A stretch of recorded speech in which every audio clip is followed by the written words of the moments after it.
अस्सलाम वालेकुम, मेरा नाम डॉक्टर अब्दुल्ला इशफाक है and I am working as an house officer at Farooq hospital. तो हमने 9th क्लास केमिस्ट्री के लेक्चर्स का स्टार्ट कर दिया था, जिसमें हम चैप्टर नंबर 1 केमिस्ट्री का पढ़ रहे थे। उसका आज तीसरा लेक्चर है। तो अगर आप लोगों ने मेरे पहले लेक्चर्स नहीं सुने तो मैंने वीडियोस अपलोड कर दी हुई हैं, आप लेक्चर्स को सुने, उनको लाइक करें, शेयर करें, चैनल को सब्सक्राइब करें। तो आज हम पढ़ते हैं कंपाउंड और मिक्सचर के बारे में, तीसरा लेक्चर है। तो सबसे पहले आपको पता होना चाहिए कंपाउंड होता क्या है। बड़े इंपॉर्टेंट शॉर्ट क्वेश्चन है बोर्ड के लिहाज से। तो कंपाउंड और मिक्सचर की आपको डेफिनेशन पता होना चाहिए।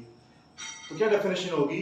It is a substance made up of two or more elements chemically combined with each other in a fixed ratio by mass. यानी दो या दो से ज्यादा एलिमेंट्स एक सब्सटेंस के अंदर जब फिक्स रेशियो से कंबाइन होंगे तो क्या बनेगा? कंपाउंड बनेगा। तो क्या मतलब है इसका? फॉर एग्जांपल आपके पास कार्बन डाइऑक्साइड है, इसके अंदर कार्बन का एक एलिमेंट और ऑक्सीजन के दो एलिमेंट्स हैं, दो एटम्स हैं ऑक्सीजन के। तो जब ये आपस में कंबाइन होंगे एक फिक्स रेशियो के साथ बाय मास, तो क्या कहलाएगा? ये कंपाउंड कहलाएगा। तो कार्बन डाइऑक्साइड के अंदर कार्बन का एटॉमिक मास 12 है, जबकि ऑक्सीजन का 16 ऑक्सीजन का एटॉमिक मास 16 है।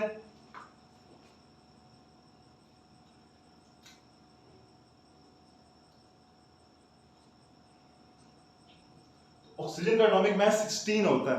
तो एक ऑक्सीजन का 16, तो दो ऑक्सीजन का मास क्या हो जाएगा? 32।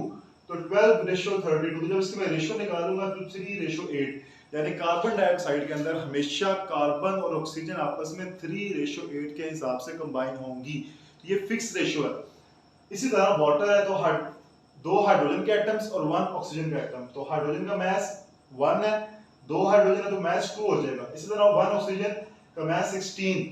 तो 1 रेशियो, जब रेशियो निकालूंगा तो 1 रेशियो, यानी जितने भी वाटर के मॉलिक्यूल्स हैं, जितने भी कंपाउंड्स हैं इस वाटर के, उन सब के अंदर जो रेशियो होगी हाइड्रोजन टू ऑक्सीजन वो 1 रेशियो 8 होगी। अब उसके बाद हम क्लासिफाई करते हैं कंपाउंड को। दो तरह से क्लासिफाई किया हुआ हमने, आयनिक कंपाउंड होते हैं और कोवलेंट कंपाउंड होते हैं। आयनिक कंपाउंड के अंदर आयंस होते हैं, पॉजिटिव आयन और नेगेटिव आयन। पॉजिटिव आयंस ने नेगेटिव आयंस को सराउंड किया होता है, यानी कि एक क्रिस्टल शेप कंपाउंड होता है जिसके अंदर ऑपोजिटली चार्ज आयंस होते हैं जो कि एक दूसरे को स्ट्रांगली अट्रैक्ट करते हैं। जब स्ट्रांगली अट्रैक्ट करेंगे तो एक 3 डायमेंशनल स्ट्रक्चर बन जाएगा और उसको हम कहते हैं आयनिक कंपाउंड। तो इसको हम किससे रिप्रेजेंट करते हैं? इसको हम करते हैं फॉर्मूला यूनिट से रिप्रेजेंट। और इसका फॉर एग्जांपल क्या है? Sodium chloride. उसके बाद आपके पास आ जाते हैं covalent compound. Covalent compound molecular form में एग्जिस्ट करते हैं और इनको हम किससे रिप्रेजेंट करते हैं? With the molecular formula. और इसकी एग्जांपल क्या है? H2O, HCl। तो इनके डेफिनेशन बड़ी इंपॉर्टेंट है और इनके पॉइंट्स बड़े इंपॉर्टेंट है, शॉर्ट क्वेश्चन में पूछे जाते हैं बोर्ड के अंदर। इसके बाद आपकी बुक के अंदर एक टेबल बना हुआ है जिसके अंदर केमिकल कंपाउंड्स के नाम और इनके कॉमन नेम विद फार्मूलाज लिखे हुए हैं। आपने उसको अच्छे तरीके से याद कर लेना है क्योंकि वो एमसीक्यूज बहुत इंपॉर्टेंट है from the board point of view. For example calcium oxide को हम क्विकलाइन कहते हैं, ठीक है। इसी तरह डिफरेंट कंपाउंड के कॉमन नेम लिखे हुए हैं जो कि पूछे जाते हैं बोर्ड के अंदर। उसके बाद हम बात करते हैं मिक्सचर की। तो कंपाउंड के अंदर एलिमेंट कंबाइन होते हैं फिक्स रेशियो के साथ, जबकि मिक्सचर के अंदर elements, it is a substance made up of two more elements without fix ratio by mass.